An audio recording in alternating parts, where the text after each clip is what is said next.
Fantastic. I love it. And for everybody, just stay tuned, because when we're done having a conversation here and talking about the intellectual property, Ben's actually been generous enough to say he's going to step out to your now famous Sunny Outdoor Gym, and he's going to walk through some 4 basic protocols. So stay tuned for that. This is going to be an epic episode. And you know, Ben, it's fascinating because the more I've been talking to people that you were going to be on the show, the more I realize, Ben, that everybody has knee pain.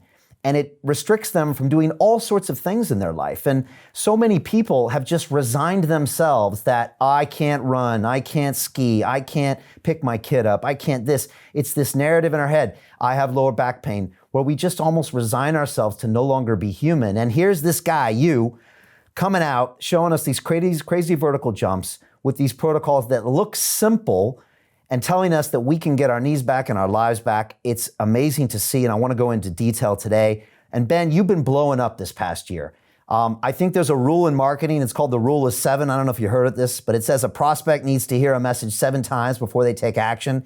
And a couple weeks ago, I just said, I told my team, I said, get me this knees over toes guy on the show, because I kept hearing about you from all these different places. And I said, I got to get you on and talk about this. If you had to explain to people right now, what the hell is knees over toes? How do you succinctly explain what you're all about? Succinctly, short term, it looked like a really good idea for people with knee pain to just avoid putting pressure on the knees.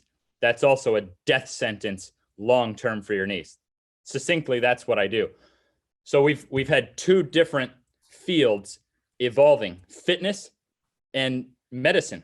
They've both been evolving, but 2 independently.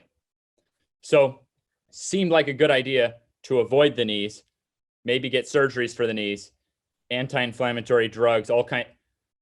Actually, there's a lot we can do really simply to strengthen our knees. Your tendons, these things can actually grow and develop and strengthen. So if anyone's ever dealt with a problem and had that aha moment where you realize that short-term running from the problem could lead to long-term disaster, my career's been devoted to that for the knees. That's perfect. And you said before, I think there's a quote that you said, we confront the motion that hurts, but at the level that it doesn't hurt.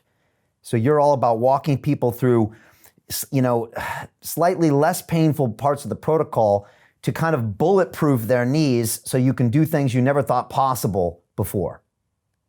That's exactly right. So I'm only going to cover 4 things today because I think there's only 4 things that really matter.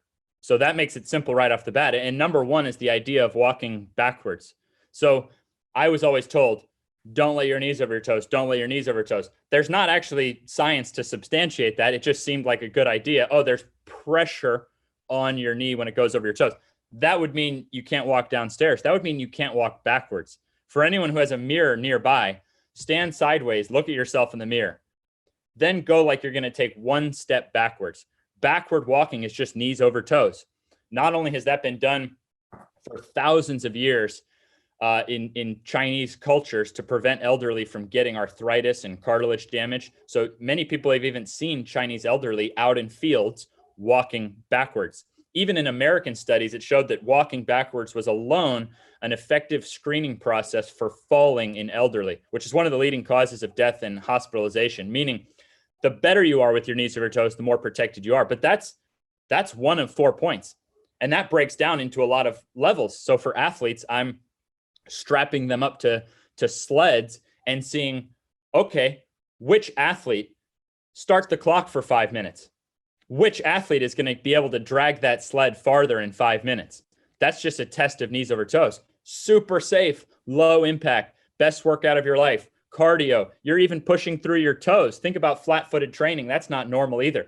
So by doing knees over toes, we've also found we unlock the door to not having foot pains, Achilles pain, shin splints, because we're having to strengthen through the foot. So that's an example from walking backwards for elderly. 10 minutes is a great workout for elderly.